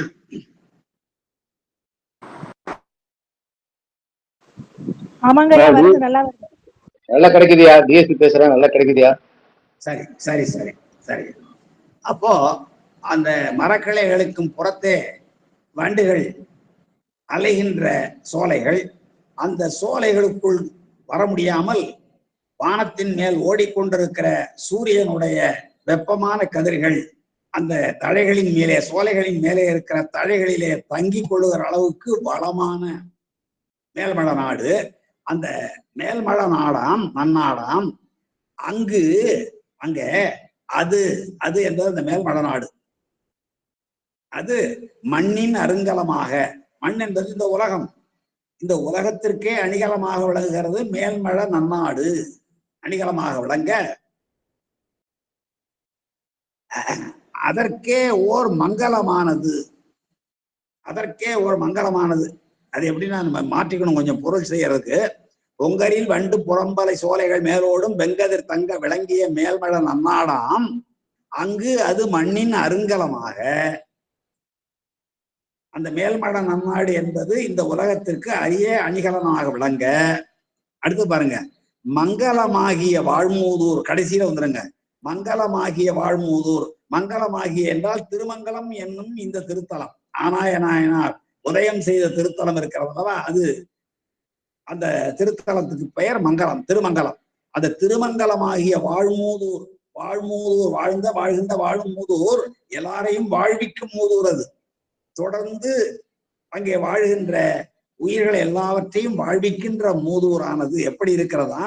ஏனென்றால் இந்த மேல்மழ நன்னாடு என்பது இந்த பூமிக்கே அணிகலமாக விளங்குகிறது. மங்களமாகிய வாழ்மூதூர், திருமங்கலம் என்று சொல்லப்படுகிற எல்லாரையும் வாழ்விக்கின்ற அந்த தொன்மையான ஊரானது அதற்கே அந்த அது என்பது எதை சுட்டுகிறது என்றால் அருங்கலமாக விளங்குகிற மேல்மழ நாடு என்னும் அதற்கே ஓர் மங்களமானது, ஓர் மேலும் சிறப்புடைய ஒப்பற்ற, ஓர் என்றால் ஒப்பற்ற அர்த்தம், ஒப்பற்ற நன்மைகளை விளைப்பதாக உள்ளது. என்ன ஒப்பற்ற நன்மை விளைப்பதாக உள்ளது என்றால், அங்கே உதயம் செய்ய இருக்கிற அல்லது செய்திருக்கிற ஆனாய நாயனார் திருவைந்தெழுத்தின் வழியாக உலக உயிர்களை எல்லாம் கட்டுப்படுத்தியதோடு மட்டுமல்லாமல் பெருமானுடைய திருச்செவியிலும் அந்த ஓசை செல்லுமாறு செய்து எல்லா உயிர்களும் திருவைந்தெழுத்தை சொல்லுமானால் அந்த திருவைந்தெழுத்தை அவை சொல்வதனாலே, எல்லா உயிர்களும் சொல்வதனாலே அவை பாச நீக்கம் பெற்று வீடு பேறு எய்தும் என்னும் உயர்ந்த சிவச்சார்பினை தருவதுதான் அந்த நன்மை.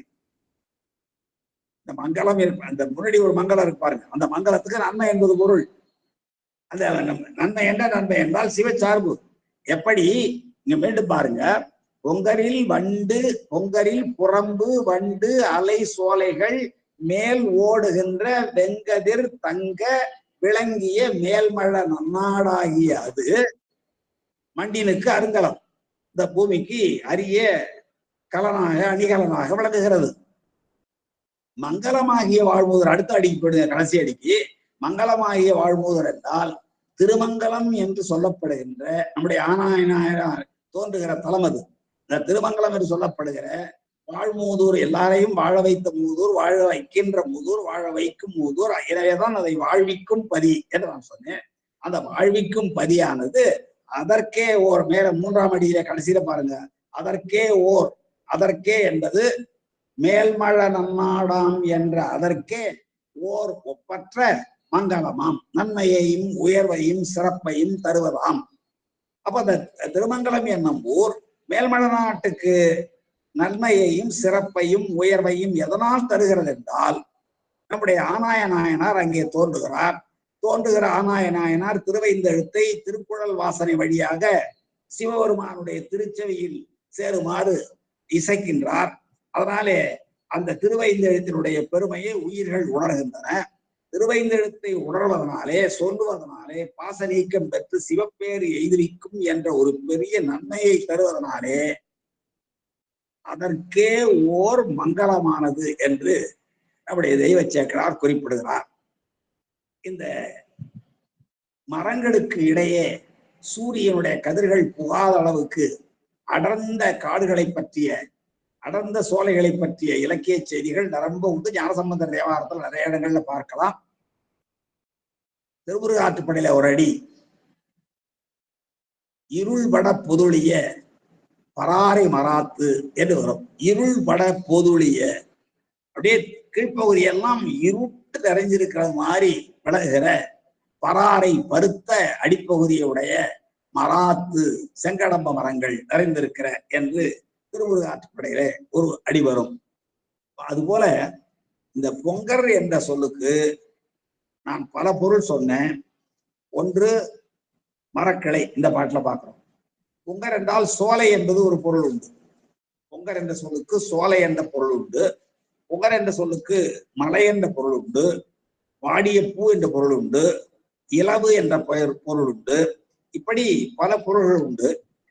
அந்த சோலை என்ற பொருளில் என்ற மரக்களையும் பார்த்துட்டோம். சோலை என்ற பொருள்ல நம்முடைய அகநானூற்றுல, சங்க இலக்கியத்தில் 8 தொகை நூல்களிலே அகப்பொருளை பற்றிய 400 பாடல்களை உடையது அகநானூறு. அந்த அகநானூற்றுல ஒரு பாடல், சில வரிகள். பூத்த பொங்கர் துணையோடு வதிந்த, பூத்த பொங்கர், பொங்கர்னா அங்க சோலைன்னு அர்த்தம், இங்க மரக்கலைன்னு அர்த்தம். பூத்த பொங்கர் துணையோடு வதிந்த தாது உன் பறவை பேதுரல் அஞ்சி மணினா அர்த்த மாண்பினை தேரான் என்று நம்முடைய பண்டை தமிழர்களுடைய மிக உயர்ந்த பண்பாட்டை இந்த 3 அடியில் சொல்லுகிறார். எல்லா உயிர்களும் இன்பமாக இருக்க வேண்டும், எல்லா உயிரும் இன்பத்தோடு வாழ வேண்டும் என்று வாழ்ந்தவர்கள் நம்முடைய தமிழர்கள். பொதுவாக மாந்தர்கள் என்று சொன்னாலும் நம்முடைய தமிழர்களை நாம் சிறப்பாக சொல்ல வேண்டும். என்ன பண்றான் ஒரு தலைவன், வினை முடித்து மெழுகிறான். அவன் பொருள் தேட போனானோ, போருக்கு போனானோ, கல்வி கற்க போனானோ, எதற்கோ போனான், தூது போனானோ, ஏதோ ஒரு செயலுக்காக வினை முடித்து திரும்பி வருகிறான். தலைவிட்டு சொல்லிட்டு போயிருந்தான், கார்கால தொடக்கத்தை நான் வருவேன் என்று. அவ்வாறு வந்து கொண்டிருக்கிறான். தேர்ல வர்றான், தேரில் வருகிறான். தேரில் வருகிற பொழுது தேர் வேகமா வரும்.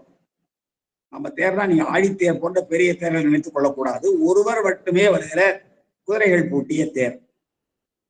அந்த தேர்ல வர்றான். தேர்ல வர்றப்போ இந்த தேர்ல கட்டி இருக்கிற மணிகள் எல்லாம் ஒலிக்கும். அந்த ஒலிய கேட்க விடாமல் செய்ய வேண்டும் என்று நினைக்கிறான் அந்த தலைவன். எதனாலேன்னு சொன்னா, இவன் வருகிற வழி காட்டு வழி. என்ன, வினை முடித்து வேளும் தலைமகன், அதான் முல்லை துணைதான் அங்கேயும். தலைவி அங்கே ஆற்றி இருக்கிறாள். காரகால தொடக்கத்தை வரவன் என்று சொல்லுகிற தலைவன் வந்து கொண்டிருக்கிறான். அப்ப என்ன பண்றான், அந்த தேரினுடைய மணியில் கட்டப்பட்டிருக்கிற நாக்குகள் இருக்கல்லவா, அந்த நாக்கெல்லாம் ஒலிக்காம இடுக்கி கட்டி விடுறான். ஏன் கட்டுறான்னு சொன்னா, இவன் வருகிற வழிகளில் நிரம்ப சோலைகள் இருக்கின்றன. அந்த சோலைகளிலே பூத்திருக்கிற மலர்களில் உள்ள தேனை உறிஞ்சுவதற்கு ஆணும் பெண்ணுமாக வண்டுகள் மொய்த்து கொண்டிருக்கின்றன. அவ்வாறு ஆணும் பெண்ணுமாக சேர்ந்திருக்கிற வண்டுகள் இந்த மணி ஓசையை கேட்டால் அஞ்சி ஆண் வண்டை விட்டு பெண் வண்டும், பெண் வண்டை விட்டு ஆண் வண்டும் பிரிந்து போய்விடும் என்ற அச்சத்தின் காரணமாக அந்த தேனை உண்ணுகின்ற பறவைகள் இந்த மணி ஓசையை கேட்டு மயங்கக்கூடாது என்பதற்காக அந்த மணியினுடைய நாக்குகளை எல்லாம் கட்டினானாம் அந்த தலைவர். அந்த செய்தியை அகரானூற்றில் ஒரு பாடலிலே சொல்லுகிறார். பூத்த பொங்கர், பொங்கர்னா சோலை, நிறைய மலர்கள் பூத்திருக்கிற சோலையிலே துணையோடு வதிந்த ஒரு பெண் வண்டும் ஆண் வண்டும் ஒன்றற்கு ஒன்று துணை, துணையோடு தங்கி இருக்கிற தாது உண் பறவை, தாதுன்னா தேன், தேனை உண்ணுகின்ற பறவைகளாகிய அந்த வண்டுகள் பேதுரல் அஞ்சி இந்த மணி ஓசையை கேட்டு அவை மயங்கி அஞ்சுமே என்று கருதி மணினா ஆர்த்த, மணியினுடைய நாக்கையெல்லாம் கட்டிய மாண்பினை தேரான், பெருமைக்குரிய செயலை செய்து அந்த தலைவன் என்று அகரானூற்றிலே ஒரு பாடல். அங்கே பொங்கர் என்றால் சோலை என்னும் பொருளில் வருவதற்காக அந்த பாடலை சொன்னேன். அதே போல அந்த பாடலை மட்டுமல்லாமல் இந்த பாடல் வழியாக நம்முடைய பண்டை தமிழர்கள் எல்லா உயிர்களும் எப்படி மகிழ்ச்சியோடு இருக்க வேண்டும் என்று கருதினார்கள் என்ற செய்தியையும் தெரிவிப்பதற்காக அந்த 3 அடிகளையும் நான் சொன்னேன். இன்னொன்று திருவிளையாடல் புராணத்திலே ஒரு பாடல்.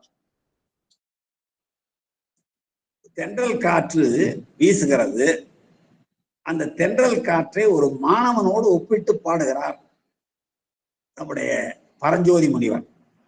அவர்தான் திருவிளையாடல் புராணத்தினுடைய ஆசிரியர் என்பது எல்லாருக்கும் தெரியும். தென்றல் காற்றை மாணவனோடு ஒப்பிட்டு சொல்கிறார். தென்றல் காற்று என்ன செய்கிறது, முதல்ல தெற்கேந்து புறப்பட்டு வருகிற தென்றல் ஒரு சோலையிலே நுழைந்து சோலையில் இருக்கிற பூக்களினுடைய மனங்களை எல்லாம் தன் மீது ஏற்றிக்கொண்டு பக்கத்திலே இருக்கிற ஒரு குளத்திலே படிந்து அந்த குளத்திலே இருக்கிற குளிர்ச்சியை தன்னோடு ஏற்றிக்கொண்டு அதன் பிறகு அந்த குளக்கரையை தாண்டி மயிலை செடிகளும் முல்லை செடிகளும் மல்லிகை பந்தர்களும் இருக்கிற தேன் மனம் கவிழ்கின்ற அந்த தேன் மனங்களை எல்லாம் தன்னோடு சேர்த்து கொண்டு குளிர்ச்சி அடைந்து மென்மையாக வீசுகிறது தென்றல் காற்று.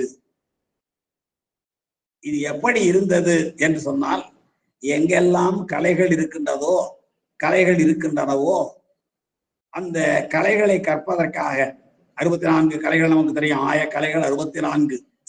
அவ்வாறு எங்கெல்லாம் கலைகள் சிறப்பாக இருக்கின்றனவோ அந்த கலைகளை எல்லாம் கற்க வேண்டும் என்ற ஒரு மாணவன் எப்படி கலைகளை ஒரு கலையை கற்று அடுத்த கலை என்றெல்லாம் சென்று கல்வியை பெற விரைவானோ அதை போல இந்த தென்றல் காற்றானது சோலைக்குள்ளே முதல்ல பூந்தது, பிறகு வாவியில் குளிர்ந்தது, பிறகு மயிலை முல்லை மல்லிகை பந்தர தாவியது, அங்கிருக்கிற மனத்தை எல்லாம் தன்னோடு சேர்த்து கொண்டது, குளிர்ச்சியை பெற்றது, மனத்தை கொண்டது, மெல்ல வீசிற்று என்று அந்த தென்றலை பரஞ்சோதி முனிவர் சொல்லுகிற பொழுது இது அறிவன் போல் இயங்கும் அன்றே என்று முடிப்பார். அறிவன் என்றால் மாணவன், எல்லாவற்றையும் அறிய வேண்டும் என்ற ஆர்வமுடைய ஒரு மாணவனைப் போல தென்றல் காற்று மிக குளிர்ச்சி பெற்று மனத்தோடு வீசிற்று.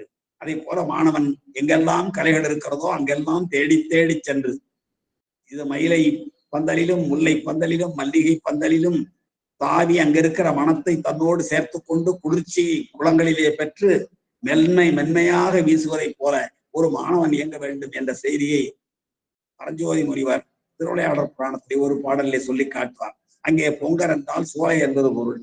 இப்படி பொங்கர் என்று சொல்லுக்கு சோலை என்றும் மரக்கலை என்றும் மேலும் பல பொருள் இருக்கின்றன. அவற்றுக்கெல்லாம் எடுத்துக்காட்டு சொல்லிக்கொண்டே இருப்பாரால் நேரம் கிடக்கும் என்று சொல்லி நாம் அடுத்த பாடலுக்கு செல்கிறோம்.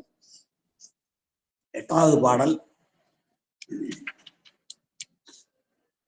ஒப்பில் பெருங்குடி நீடிய தன்மையில் ஓவாமே தப்பில் வளங்கள் பெருக்கி அறம்புரி சால்வோடும் செப்ப உயர்ந்த சிறப்பின் மலிந்தது சீர்மேவும் அப்பதி மன்னிய ஆயர் குலத்தவர் ஆனாயர் இங்க தாங்க முதல்ல அவருடைய பெயரை சொல்கிறார். 8வது பாடல் வரை முல்லைத்திணையனுடைய மருதத்திணையனுடைய சிறப்பு, முல்லைத்திணையனுடைய சிறப்பு இவற்றையெல்லாம் சொல்லி வந்தவர். இவ்வளவு நீர்வளமும் நிலவளமும் காட்டு வளமும் புல்வெளி வளமும் நிறைந்திருக்கிற அந்த மேல்மழ நன்னாடு, வெறும் மேல்மழ நாடு என்று சேக்கலாருக்கு சொல்ல மனவரவில்லை. மேல்மழ நன்னாடு, இது இந்த உலகத்திற்கே ஒரு அணிகலன். அந்த அணிகலனுக்கும் நன்மையை செய்வது போல அமைந்திருக்கிறது திருமங்கலம் என்னும் அந்த ஊர் என்னெல்லாம் சொல்லி வந்தவர் இந்த 8வது பாடலில் தான் ஆனாய நாயனாரை அறிமுகப்படுத்துகிறார். உப்பில் பெருங்குடி, எப்படிப்பட்ட ஊர் அந்த மக்களிலே வாழ்கிறார்கள் அங்கே திருமங்கலம் என்னும் அந்த ஊரிலே. முன்னாடி மங்கலமாகிய வாழ்மூதூர் என்று சொல்லிட்டார். திருமங்கலம் என்று எல்லாரையும் வாழ வைக்கின்ற ஊர், வாழ்ந்த ஊர், வாழ்கின்ற ஊர், வாழும் ஊர், வாழ்விக்கும் ஊர். எனவே அவ்வாறு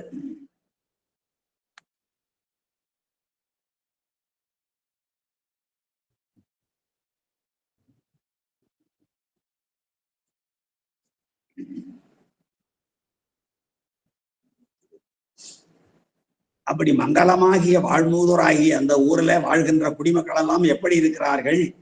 ஒப்பில் பெருங்குடி, ஒப்பற்றவர்கள். பெருங்குடி என்றால் என்ன? செல்வ வளத்தாலும் கல்வி வளத்தாலும் பிற வளங்களாலும் மற்றவர் யாரையும் தேடாதிருக்கிற வளம்தான் பெருங்குடி. நம்ம மாநாயகன் மாசாத்துவானை பற்றி சொல்லுகிற பொழுது, பெருநிலம் முழுதாளும் பெருமகன் தலை வைத்த ஒருதனி குடிகளோடு உயர்ந்தோங்கு செல்வத்தான் என்று மாசாத்துவானை சொல்லுவான். அப்படி ஒரு சோழ நாட்டுல பட்டியல் போட்டா செல்வ வளத்தில் சிறந்தவன் முதல்ல அரசனுடைய பெயர் எழுதுனா அடுத்தது மாசாத்துவான பெயர் எழுதணும். அதான் பெருநிலம் முழுதாளும் பெருமகன் அரசன் தலை வைத்த, அவனை முதல்ல எழுதிய பெருமகன் முழுதாளும் பெருமகன் தலை வைத்த ஒரு தனி குடிகளோடு உயர்ந்தோங்கு செல்வத்தான் வருநிதி பிறர்காத்தும் மாசாத்துவான் என்பான் இருநிதி கிழவன் மகன் இரட்டாண்ட அகவையான் என்று கோவலனை அறிமுகப்படுத்துவார் இளங்கோவடிகள். நெஞ்சை அழுதும் சிலப்பதிகாரம் அல்லவா? அந்த சிலம்பை படிக்கிற பொழுது சிலப்பதிகாரத்தை எழுதிய இளங்கோவடிகள் மிக பெரும் சைவர். அன்பர்கள் நினைவில் கொள்ளுக, நூல்தான் சமண சமய காப்பியமே தவிர அந்த நூலை எழுதிய ஆசிரியர் இளங்கோவடிகள் மிக பெரும் சைவர். எனவேதான் அவர் சமய புதுமையோடு எங்கெல்லாம் எல்லா சமயங்களையும் போற்றி பாடுவார். சிவனை பல இடங்களில் பாடியிருக்கிறார். எல்லாவற்றையும் விட ஒரு அற்புதமான தொடர் பிறவாயாக்கை பெரியோர். இன்னும் சிவன் கோயிலை பற்றி எல்லாம் பாடுவார். காமவேல் கோட்டம் பாடுவார். திருவெண்காட்டிலே இருக்கிற சோமகுண்டம் சூரியகுண்டம் துறைமுழுக சொல்வார். அக்காலத்திலேயே இருந்திருக்கிறது 3 தீர்த்தங்கள். இன்னும் ஆய்ச்சியர் குறவை என்று பாடுகிற பொழுது திருமாலினுடைய சிறப்புகளை மிக அருமையாக பாடி காட்டுவார் ஆய்ச்சியர் குறவையில. அதுபோல குன்றக்குறவை வஞ்சி காண்டத்திலே இந்த ஆய்ச்சியர் குறவை மதுரை காண்டம், குன்றக்குறவை வஞ்சி காண்டம். அந்த வஞ்சி காண்டத்திலே குன்றக்குறவையை பாடுகிற பொழுது முருகப்பெருமானுடைய சிறப்பை பாடி காட்டுவார். எனவே முருகப்பெருமானாக இருந்தாலும் திருமாலாக இருந்தாலும் சிவனாக இருந்தாலும் மற்ற கடவுளர்களை பாடுகிற பொழுது அவர் சமண சமயத்தவர் என்ற நிலையெல்லாம் தாண்டி சமய பொதுமை நோக்கோடு பாடுவதை நாம் பார்க்கலாம். அதுபோல இங்கே ஒப்பில் பெருங்குடி, ஒப்பற்ற பெருங்குடிகள் அந்த திருமுகத்துல இருக்கிறார்கள். எல்லா வளமும் நிரம்பியவர்கள். அவர்கள் நீடிய தன்மையில், நீடிய தன்மை என்றால் இன்று நேற்று இல்லை, தொடர்ந்து வாழ்கிறார்கள். நம்முடைய மீண்டும் நான் தான் சொல்ல வேண்டும், பொதியிலாயினும் இமயமாயினும், பொதியிலாயினும் இமயமாயினும் 17 அறியா பழங்குடி கழிய பொதுவரு சிறப்பின் புகாரே ஆயினும் நடுக்கின்றி நிலையர் என்பதல்லதை ஒடுக்கம் கூறார் உயர்ந்தோர் உண்மையின் முடித்த கேள்வி முழுதுணர்ந்தோரே என்பது பூம்புகாரினுடைய சிறப்புகளை சொல்கிற ஒரு அருமையான தொடர். பொதிய மலையிலே அகத்தியர் இருப்பதனாலே எல்லாரும் போற்றுகிறார்கள். இமயமலையிலே சிவபெருமான் இருப்பதனாலே எல்லாரும் போற்றுகிறார்கள். அதை போல சிறப்பை உடையதுதான் பூம்புகார். காரணம் என்ன என்றால் அங்கே அகத்திய முனிவர் எப்படி அந்த மலையை விட்டு போக மாட்டாரோ, கையிலையை விட்டு என்றும் பெருமான் பிரியாரோ, அதை போல புதிய புகாரிலே வாழ்கிற மக்கள் 17 அறியா பழங்குடி, அந்த ஊரை விட்டு பிழைப்புக்காக வேற ஊருக்கு செல்ல வேண்டும் என்ற எண்ணமே இல்லாத தொன்மையான குடிப்பரப்பை உடையவர்கள். காரணம் என்ன என்றால் அங்கே உயர்ந்தவர்கள் வாழ்கிறார்கள் என்று சொல்லுவார். அதுபோல இங்கேயும் ஒப்பற்ற பெருங்குடி மக்கள் நீடிய தன்மையில் தொடர்ந்து வாழ்வதனாலே, அந்த சிறப்பினாலே ஓவாமே என்றால் நீங்காமல், ஓவுதல் என்றால் நீங்குதல். கொல்லும் வாயெல்லாம் அறவினை ஓவாமே, செல்லும் வாயெல்லாம் செயல்பார்ல. ஓவுதல் என்றால் நீங்குதல், ஓவாமைன்னா நீங்காமை. இங்க ஒப்பில் பெருங்குடி நீடிய தன்மையில் ஒப்பற்ற பெருங்குடி மக்கள் செல்வத்தாலும் கல்வியினாலும் ஒழுக்கத்தாலும் அறிவாலும், அதான பெருங்குடி. பெருங்குடி என்றால் ஏதோ செல்வ வளம் மட்டும் இல்லை, அவர்கள் அறிவுடையவர்களாக, ஒழுக்கமுடையவர்களாக, கல்வியுடையவர்களாக, எல்லாம் உடையவர்களாக இருந்தால்தான் அவர்கள் அது அப்படிப்பட்ட மக்கள் வாழ்கிற பகுதிதான் பெருங்குடி மக்கள். அந்த தலம் ஒப்பற்ற தலம், ஒப்பற்ற ஊர். ஒப்பில் பெருங்குடி நீடிய தன்மையில், இன்று நேற்றல்ல தொடர்ந்து வாழ்கின்ற இயல்பினாலே ஓவாமே தப்பில் வளங்கள் பெருக்கி நீங்காமல் எல்லா வளங்களும் அந்த ஊரிலே பெருகினவா. காரணம் என்ன என்றால் வாழ்கிற மக்கள் கல்வியுடையவர்கள், ஒழுக்கமுடையவர்கள். அதனாலே கல்வி அறிவும் ஒழுக்கம் இருக்கிறனாலே, நல்ல நிலம் இருப்பதனாலே தங்களுடைய அறிவையும் திறமையும் பயன்படுத்தி செல்வ வளத்தை பெருக்கிக் கொண்டிருக்கிறார்கள். அந்த செல்வ வளத்தை எல்லாருக்கும் வழங்குகிறார்கள். அதனாலேதான் அவர்கள் ஒப்பில் பெருங்குடி அந்த திருத்தலத்திலே நீடிய தன்மையில் ஓவாமல் தொடர்ச்சியாக தப்பில் வளங்கள் பெருக்கி எந்த வகையிலும் குறைவில்லாத எல்லா வளங்களையும் பெற்றிருக்கிறார்கள் இந்த திருமங்கலத்திலே வாழ்பவர்கள். தப்புதல் இல்லாத வளங்கள். தப்புதல் இல்லாத வளங்கள்னா நீங்காத வளங்கள், எல்லா வளங்களும் அவங்களோட இருக்கிறது. இருக்கிற வளங்கள் எதுவும் போகாது. அப்படிப்பட்ட தப்பில் வளங்கள் பெருக்கி, அந்த தப்பில் வளங்கள் பெருக்குவதற்கு அடிப்படை காரணம் என்ன என்றால் அறம்புரி சால்பு. அறம்புரி சால்போடும் அறவழியிலே தேடிய செல்வத்தை பெருக்கியதனாலேதான் அந்த ஊர் தப்பில் வளங்கள் பெருகியது. அறவழியில் பொருளை ஈட்ட வேண்டும். திருக்குறள்ல 4வது அதிகாரம் அறம் வலியுறுத்தல் என்பது ஒரு அதிகாரம். திருக்குறள்ல பாத்தீங்கன்னா முதல்ல கடவுள் வாழ்த்து, 2வது வான் சிறப்பு, 3வது நீத்தார் பெருமை, 4வது அறம் வலியுறுத்தல். அறத்தினை வலியுறுத்தி சொல்லுகிறார். அறம் என்ன செய்யுமா? சிறப்பு ஈனும் செல்வமும் ஈனும் அறத்தின் ஊங்கு ஆக்கம் எவனோ உயிர்க்கும்பார். உயிருக்கு என்னையா மேன்மேலும் உயரச் செய்கின்ற தன்மை உயிருக்கு அறத்தை விட என்ன இருக்கிறது? அந்த அறம் எதனை தரும் என்றால் சிறப்பை தரும், செல்வமும் தரும். இந்த சிறப்பு செல்வம் என்றால் ஏதோ உலகத்துக்கு கிடைக்கிற சிறப்பு. பணக்காரனா இருந்தா ஊர்ல 4 பேர் சிறப்பு செய்வான், நம்மிடம் செல்வம் இருக்கும், அந்த பொருள் இல்லை. சிறப்பு என்பது வீடு வேறு. ஒருவன் அறத்தின் வழியிலே வாழ்வானால் அவனுக்கு வீடு வேறு உறுதி. அதுபோல செல்வமும் தரும் என்றால் அவன் பசுபுண்ணியம் செய்பவராக இருந்தால் சொர்க்கம் முதலான இன்பங்களும் செல்வங்களும் வந்து சேரும் என்பதுதான் அந்த குறளினுடைய சரியான பொருள். சிறப்பீனும் செல்வமும் ஈனும், அப்படிப்பட்ட 2ஐயும் தருகின்ற அறத்தின் ஊங்கு ஆக்கம் எவனோ உயிர்க்கு என்ற கேட்ட வள்ளுவர், அறத்தின் ஊங்கு ஆக்கமும் இல்லை. அவரே சொல்கிறார், அறத்தை விட சிறந்த மேன்மேலும் உயரச் செய்கின்ற தன்மை எதற்குமே இல்லை. ஆக்கம் என்றால் மேன்மேலும் உயரச் செய்தல் என்று எழுதுவார் பரிமேலழகர். எனவே அறத்தின் ஊங்கு ஆக்கமும் இல்லை, அதனை மறத்தலின் ஊங்கு இல்லை கேடு. அந்த அறத்தை மறப்போமானால் அதை விட மனிதனுக்கு கேடு வருவது எதுவும் இல்லை. எனவே இந்த திருமங்கலத்திலே வாழ்ந்தவர்கள் அறத்தின் சால்வோடு வாழ்கிறார்கள். அறம் புரி சால்பு, அறத்தை இடைவிடாமல் தொடர்ந்து செய்து கொண்டிருக்கிற சால்பு. சால்பு என்றால் அன்பு, நான், ஒப்புரவு, கண்ணோட்டம், வாய்மை என்று சொல்லப்படுகிற 5 பெரும் பண்புகள். அந்த 5 பெரும் பண்புகளை பெறுவதற்கு அறத்தை தொடர்ந்தவர்கள் புரிகிறார்கள். அறத்தை புரிவதனாலே அவர்களுக்கு சிறப்பு கிடைக்கும். சிறப்பு என்றால் வீடு வேறு. செல்வமும் கிடைக்கும். செல்வம் என்றால் வெறும் பொருள் இல்லை, செல்வம் என்றால் துறக்கம். அந்த செல்வத்தினாலே எல்லாரும் வீடு பேர் எய்த மாட்டார்கள். எல்லாரும் பக்குவமான மக்களாகி பதிபுண்ணியமாக இருக்க மாட்டார்கள். சில பேர் பசுபுண்ணியமாக செய்வார்கள். அவர்களுக்கு துறக்கம் கிடைக்கும். துறக்கம் என்றால் சொர்க்கம். எனவே சிறப்பீனும் செல்வம் ஈனும் என்றால் வீடு வேற்றையும் தரும், துறக்கம் முதலிய செல்வங்களையும் தரும். அப்படிப்பட்ட அறத்தை விட ஒரு மனிதனுக்கு ஆக்கம் தருவது எது இருக்கிறது என்று கேட்ட வள்ளுவர், அறத்தை விட சிறந்த ஆக்கமும் இல்லை, அதை மறப்பதை விட மனிதனுக்கு கேடு தருவதும் இல்லை என்று சொன்னார்.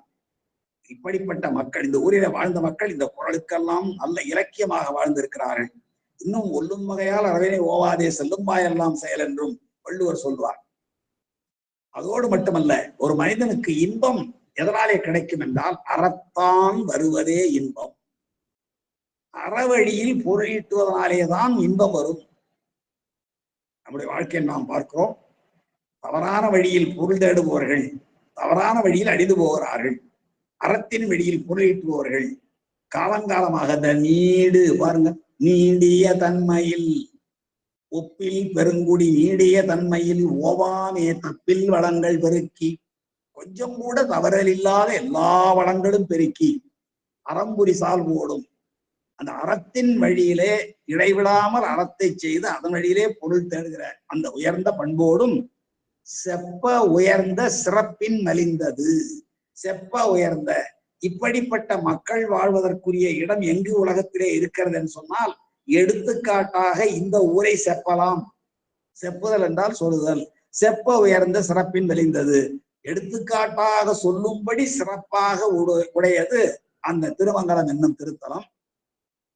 அங்கே சீர்மேலும் ஒப்பதி, எல்லா சிறப்புகளும் பொருந்தி இருக்கிற அந்த திருமங்கலம் என்னும் பதியில் மன்னிய என்றும் நிலைவேறுடைய குலம் ஆயர்குலம்.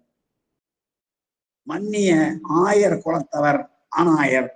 அந்த திருத்தலத்திலே ஆயர்குலம் என்பது நிலைவேறுடையதாக இருக்கிறது. அந்த நிலைவேறுடைய ஆயர் குலத்திலே தோன்றியவராக இருக்கிறார் நம்முடைய ஆனாயர் என்னும் இன்று நாம் சிந்திக்க இருக்கிற, இனியும் தொடர்ந்து சிந்திக்க இருக்கிற ஆனாய நாயனார். மீண்டும் ஒரு முறை படிச்சு காட்டுறேன். அடுத்த 9வது பாட்டு, அதோட முடிப்போம். ஒப்பில் பெருங்குடி நீடிய தன்மையில், ஒப்பற்ற பெருங்குடிமக்கள். அது ஒப்பற்ற பெருங்குடிக்கு காரணம் என்னன்னா, அறிவு, ஒழுக்கம், கல்வி, செல்வம் எல்லாம். அந்த செல்வம் எப்படி சேர்க்க வேண்டும் என்றால் அறம்புரி சால்வோடு சேர்க்க வேண்டும். அப்படி சேர்த்தால் இந்த நீடிய தன்மையோடு வாழலாம். அப்பொழுது தப்பில்லாத வளங்கள் எல்லாம் நிரம்ப நிலைத்திருக்கும். தப்பில்லாத வளங்கள் என்றால் எந்த வகையிலும் குறைபாடு சொல்ல முடியாத வளம்.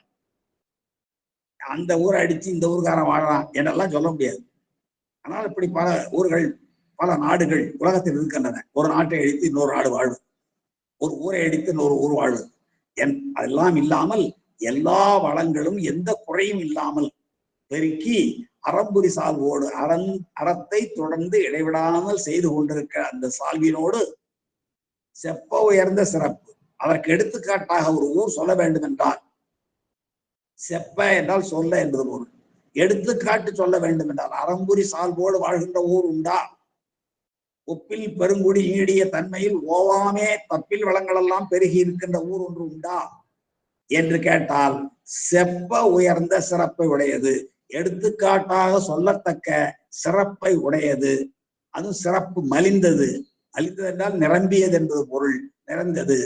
அதோடு மட்டுமல்லாமல் சீர்மேவும் அப்பதி, எல்லா சிறப்போடும் பொருந்தி இருக்கிற அப்பதி தன்னில் மன்னிய ஆயர்குலம் என்றும் தொடர்ந்து வாழ்ந்த நிலைவேறுடைய, மன்னுதல் என்றால் நிலைவேறு என்பது பொருள், நிலைத்து வாழ்கின்ற ஆயர்குலம். அந்த ஆயர் குலத்தில் தோன்றினார் ஆயர் குலத்தவர் ஆனாயர். ஆண் ஆயர், அதான் அவருடைய காரண பெயர். இயற்பெயர் என்னன்னு தெரியல. ஆண் என்றால் பசு கூட்டங்கள், ஆயர் என்றால் மேய்ப்பவர்கள், நிறை மேய்ப்பவர்கள் என்பது பொருள். அப்படிப்பட்ட சிறந்த தொழிலை செய்து வீடு பேரை பெருமானோடு உடன் அடைந்தவர் நம்முடைய ஆனாயர். அவர் எப்படி எங்கே தோன்றினார் என்பதை அடுத்த பாடலில் சொல்கிறார். ஆயர் குலத்தை விளக்கிட வந்து உதயம் செய்தார். 1வது பாடல். ஆயர் குலத்தை சென்ற பாட்டினுடைய ஈற்றடியில் பாருங்க, அப்பதி மன்னிய ஆயர்குலம். அந்த திருமங்கலம் என்னும் பதியில் நிலைபேருடையதாக வாழ்ந்தது, விளங்கியது ஆயர்குலம். அந்த ஆயர் குலத்தை விளக்கிட ஒரு குலம், அதாவது குடிசெய்வல் என்னும் ஒருவருக்கு தெய்வம் மடிதற்று தான் முந்தூறும் என்று ஒரு குரட்பா. என்ன பொருள் என்றால், நான் பிறந்த குடியை உயரச் செய்வேன்.